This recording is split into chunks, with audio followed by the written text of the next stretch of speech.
Okay. So, good morning. Ito yung tatanggalan namin yung written code sa delay.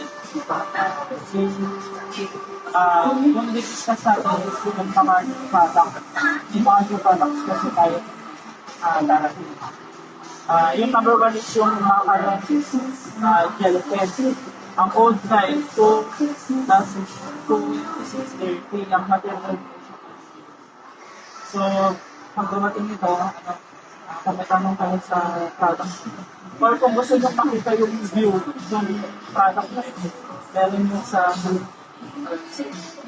para meron kayong idea.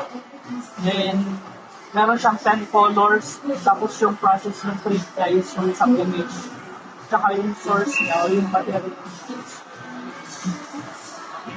So, meron din tayong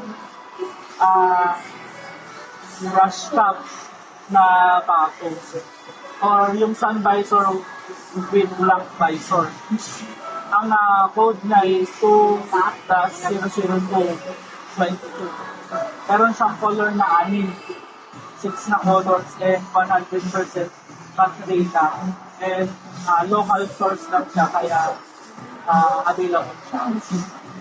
So, meron din tayong cotton net cap. Ang code niya is 2-00116.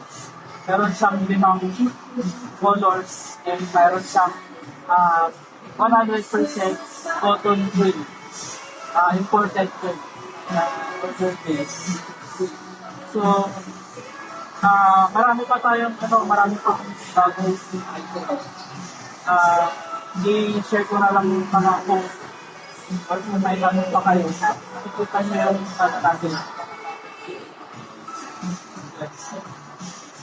At maraming nakakasama specific item.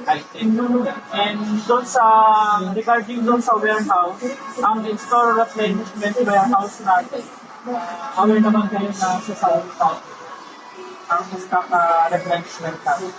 So, once a month, replenishment, send every fifth day of the month.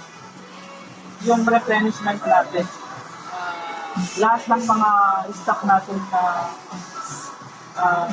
once a month, i-order natin every fifth day of the month.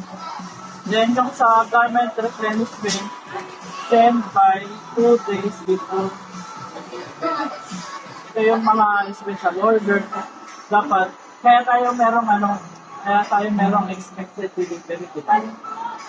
So, sa expected delivery, 2 days prior dun sa delivery natin, dapat naka-include tayo dun, tsaka sisend natin sa order. So, kung sige po, bibigyan natin kasi para mapadala yung special order. Kailangan within this week. So, okay.